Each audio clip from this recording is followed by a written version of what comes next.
By DJ Nandan Raj सरवानी हमारा हसे असोर पूजवा अपन मिसावा लेना कहूँ अपन कहटावा लेना हमारा हसे असोर पूजवा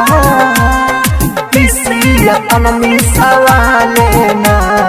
कहूँ अपन कहटावा लेना भर मुठा हसुआ ना धरे के पड़ी हमरो से कबेर करवा लेना पहले ना कोइले रियरवा तीसी हमार तो मिसा गइल बा गेहूं हमार तो कटा गइल बा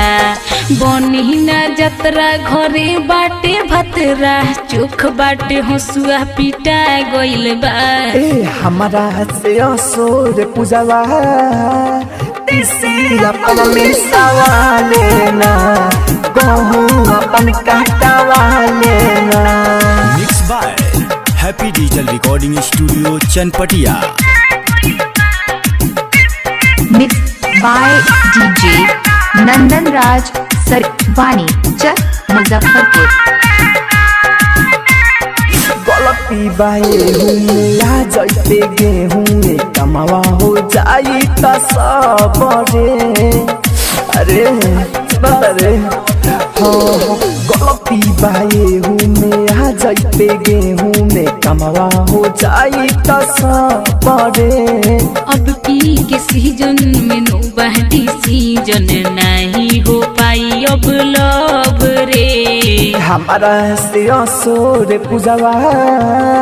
तीसी अपन मिसावा लेना कहूँ अपन कहटावा लेना।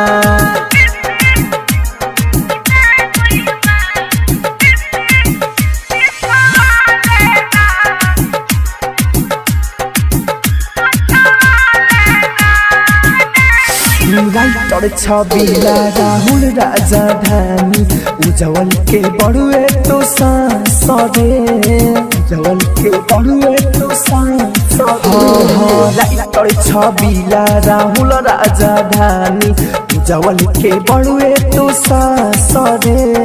तोरा से कम कर भतार बटे दम करे पबा हमरे आसरे हमारा से असोर पूजवा तीसी अपन मिसावा लेना